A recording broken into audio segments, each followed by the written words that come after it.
Good morning, welcome to news analysis. నేను జ్యోత్స్న. డిస్కషన్లోకి వెళ్లే కన్నా ముందు వివిధ పత్రికల్లో వచ్చిన వార్తా కథనాలను ఒకసారి చూద్దాం. తెలంగాణ వార్తా పేపర్ చూసినట్టయితే ముందుగా ఈనాడులో మనకు పైన టాప్లో ఇదిగో మన హైడ్రోజన్ రైలు అంటూ హర్యానాలో త్వరలోనే ప్రారంభం కాబోతుంది. సో ఉత్తర రైల్వే ఆధ్వర్యంలో రూపొందించిన ఈ రైలు జీన్ సోనిపత్ మధ్య పరుగులు తీయబోతోంది. ఈ రైలు ఇంధనం అందించడానికి జిన్లో హైడ్రోజన్ ప్లాంట్ను ప్రత్యేకంగా ఏర్పాటు చేశారు. దీని సామర్థ్యం 3000 కిలోగ్రాములు 11 కేవీల విద్యుత్ సరఫరాను ఈ ప్లాంట్ అందించబోతుంది. తద్వారా నిరంతరాయంగా రైలుకు ఇంధనాన్ని సమకూర్చే అవకాశం ఉంటుంది. త్వరలోనే హర్యానాలో హైడ్రోజన్ రైల్ రాబోతుంది. ఇక యూపీలో 2.89 కోట్ల ఓట్లు తొలగింపు అంటూ ఉత్తరప్రదేశ్ ఓటరు జాబితా ప్రత్యేక సమగ్ర సవరణ అనంతరం ఓటరు ముసాయిదా జాబితాను ప్రధాన ఎన్నికల అధికారి నవదీప్ రిణవా మంగళవారం రిలీజ్ చేశారు. మొత్తం 12.55 కోట్ల మందిని ముసాయిదా ఓటర్ల జాబితాలో చేర్చారు. 2.89 కోట్ల ఓటర్లను జాబితా నుంచి తొలగించినట్టుగా తెలుస్తోంది. అయితే ఓటర్ల పేర్లు లేకపోయినా ఎక్కడైనా తప్పిదాలున్నా కూడా ఆన్లైన్ వేదికగా అభ్యంతరాలు చెప్పొచ్చు. నెల రోజులు అంటే ఫిబ్రవరి 6 వరకు అయితే గడువు ఉంది.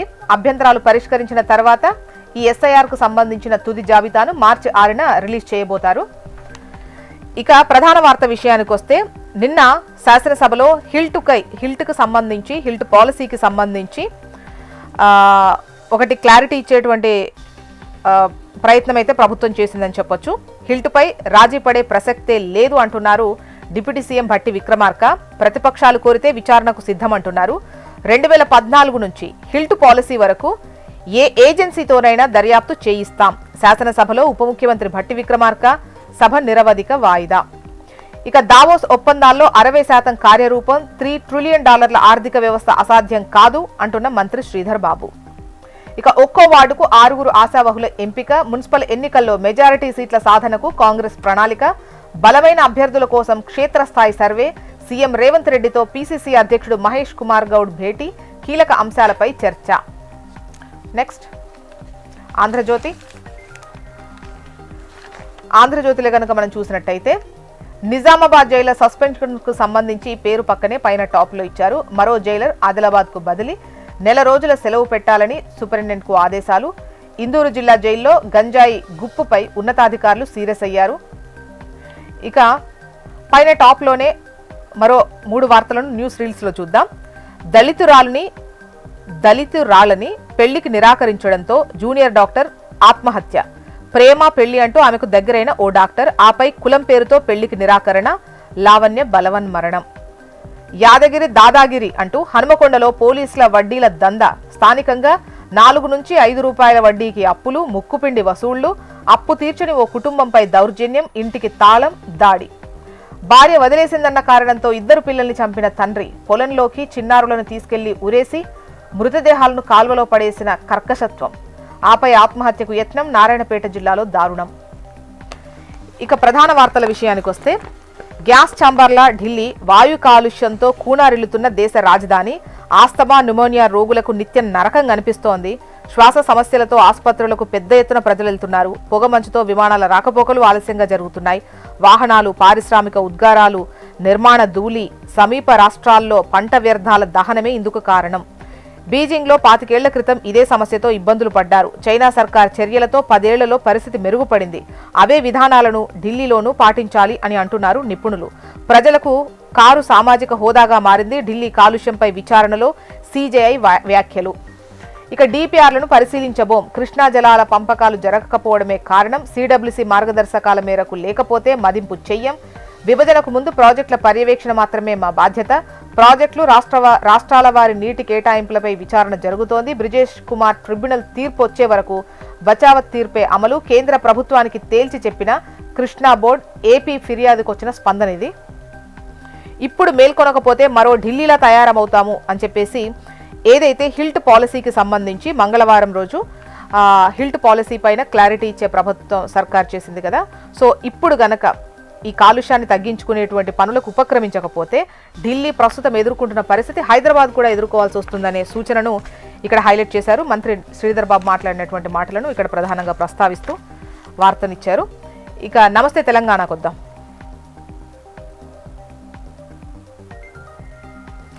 ఇక్కడ పాలమూరు పోరుబాట అంటూ కాంగ్రెస్ జలదోపిడీపై బీఆర్ఎస్ జంగ్ సైరన్.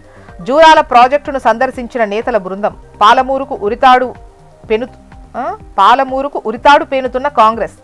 తెలంగాణ జల హక్కుల్ని బలిపెడుతున్న ప్రభుత్వం. సర్కార్ తీరుపై మాజీ మంత్రులు నాయకుల ఫైర్. ఇక కుర్చీ కోసం ఢిల్లీకి కప్పమంటూ నెలకు 100 కోట్లు చెల్లిస్తున్న సీఎం రేవంత్. మూటలు మోస్తున్న ముఖ్యమంత్రి అన్న కేటీఆర్ వ్యాఖ్యలను ఇక్కడ హైలైట్ చేస్తూ ప్రధాన వార్తగా నమస్తే తెలంగాణ ఇచ్చింది. వాగు వంక తెలవని సీఎం, తెలంగాణ దౌర్భాగ్యం. ముఖ్యమంత్రి అంటే ఎక్కడైనా ఒక్కటే ఒరుడేనా? రాష్ట్రాన్ని తెచ్చిన మొగోడు మొనగాడు కేసీఆర్. అటువంటి నాయకుడి మీద అంతలేసి మాటల. ప్రజలు ఆ పార్టీని నమ్మినందుకు మళ్ళీ వెనకటి రోజులు. అలుగుడు గులుగుడు లేకుంటే కుటుంబమే కాదు. సమస్యలుంటే ఇంట్లోనే మాట్లాడుకోవాలి అన్న కేటీఆర్. బీఆర్ఎస్ వర్కింగ్ ప్రెసిడెంట్ జనగామలో ఆయనకు ఘన స్వాగతం అంటూ ఈ వార్తనిచ్చారు. రీల్స్లో కనుక చూస్తే చిందులు తొక్కిన కాంగ్రెస్ నేతలు. సీఎంకు చెప్పిన బిల్లు రాలే. మన ఊరు మనబడికి 360 కోట్ల బకాయిలు. సర్కార్ తీరుపై మండలి చైర్మన్ గుత్తా అసహనం. అందరికీ కొలువులు ఇవ్వలేం. ప్రభుత్వ రంగంలో ఉపాధి కావాలంటే కుదరదు. నిరుద్యోగుల ఆశలపై నీళ్లు చల్లిన మంత్రి దుద్దిల్లా. యూరియా అవస్థ నిజమే. ఎట్టకేలకు అంగీకరించిన మంత్రి తుమ్మల. హైడ్రా పట్టించుకోవట్లేదు. తాజ్ బంజారాపై ఫిర్యాదు చేస్తే చర్యలు లేవు. గుండ్ల చెరువు ఆక్రమణలపై ఎమ్మెల్యే దానం. పేరు మారిస్తే ఊరుకోరు. రంగారెడ్డి జిల్లా మార్పును ప్రజలు ఒప్పుకోరు అంటున్నారు. మంత్రి పదవి ఇవ్వకుంటే పార్టీకే నష్టం అంటున్న మల్రెడ్డి. ఇలా న్యూస్ రీల్స్లో పలు వార్తలను మీరు చూడొచ్చు సైడ్లో. ఇక ఏపీ వార్తా విశేషాల్లోకి వెళ్దాం. ముందుగా ఈనాడులో వచ్చినటువంటి కథనాలు చూసినట్టయితే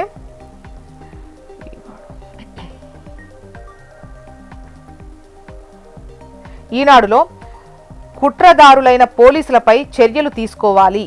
నిందితునితో వారు కుమ్మక్కయ్యారు. కావాలనే సరైన సెక్షన్లు నమోదు చెయ్యలేదు. ఉన్నత న్యాయస్థానం స్పష్టీకరణ. ముందుకెళ్లేందుకు సిఐడి ఏసీబీలకు స్వేచ్ఛ. అమానవీయ రీతిలో తనిఖీలు ఆపలేరా అని తిరుమల తిరుపతి దేవస్థానంను ప్రశ్నించిన హైకోర్టు. ఇక అదుపులోకి రాని బ్లోఅవుట్.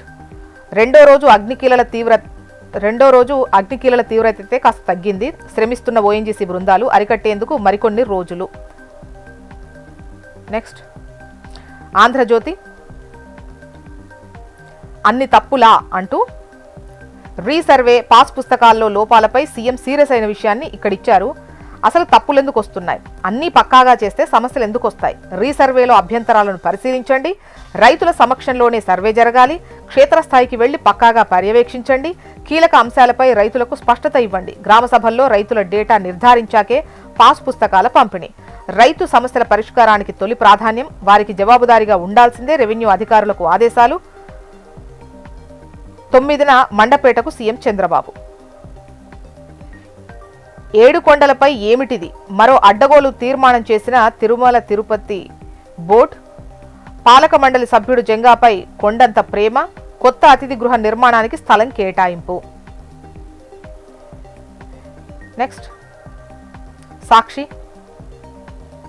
ఏ విచారణకైనా రెడీ. పారిశ్రామిక వాడల్లోని భూముల వినియోగ మార్పిడిపై విచారణకు సర్కార్ సిద్ధం. 2014 నుంచి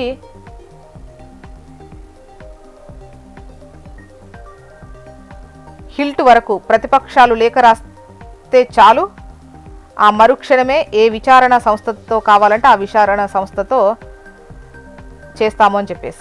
విచారణ చేస్తామని చెప్పి ఇచ్చినటువంటి వార్తను ఇక్కడ చూడొచ్చు. నెక్స్ట్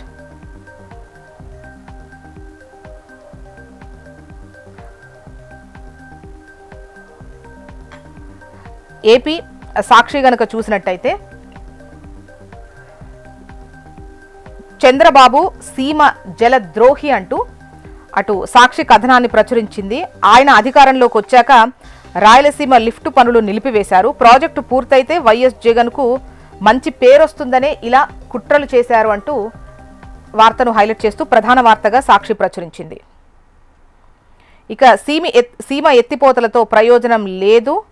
మీడియా సాక్షిగా జలవనరుల శాఖ మంత్రి నిమ్మల చేసిన వ్యాఖ్యలను ప్రస్తావిస్తూ కథనాన్ని సాక్షి ప్రచురించింది. మొత్తానికి ఇవి ఇవాళ వివిధ పత్రికల్లో వచ్చినటువంటి వార్తా కథనాలు. ఇప్పుడు ఒక చిన్న బ్రేక్ తీసుకుందాం. బ్రేక్ తర్వాత డిస్కషన్లోకి వెళ్దాం. Stay tune.